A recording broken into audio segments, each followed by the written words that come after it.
ដីចឹងថាអីថាទៅមិនសូវខ្វល់សំដីអ្នកដទៃឃើញខ្ញុំរំសប្បាយខ្ញុំមិនភ្លេចឡើយបទប្រពៃណីខ្មែរអ្វីក៏ខ្ញុំរំបានកុំសួរដេញដោលវានាំតែរឿងទេចឹងរំមកគុំនៅឆោឡោអើតឡើងក្រៅវងអីចឹងរំមកបងប្អូនប្រុសស្រីពូមីងតាយាយក៏គាត់វាយឡើងដែរអូយមើលចារងក្បាច់គាត់មិនចាញ់ក្មេងទេអូយមើលចារងក្បាច់គាត់អែមបោះគេអូយលយបោះគេយាយចាក់ក្បាច់អីរំបានទាំងអ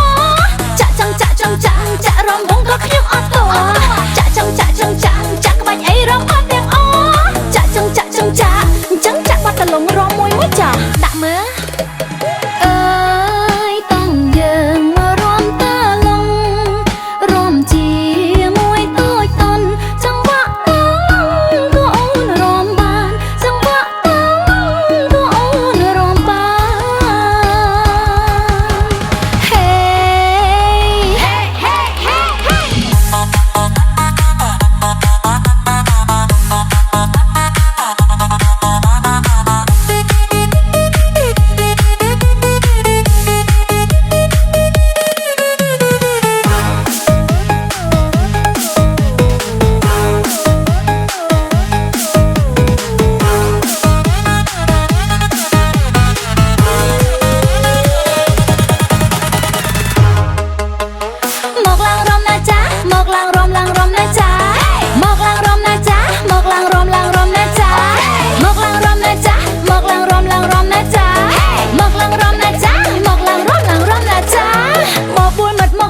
យើងកំត្រំរំញាក់ឲ្យហើយដីចឹងថាអីថាទៅមិនសូវខ្វល់សំដីអ្នកដទៃឃើញខ្ញុំរំសប្បាយខ្ញុំមិនភ្លេចឡើយបទប្រពៃណីខ្មែរអ្វីក៏ខ្ញុំរំបានកុំសួរដេញដោលវានាំតែរឿងទេចឹងរំមកគុំនៅឆោឡោអើតឡើងក្រៅវងអីចឹងរំមកបងប្អូនប្រុសស្រីពូមីងតាយាយក៏គាត់វាយឡើងដែរអូយមើលចា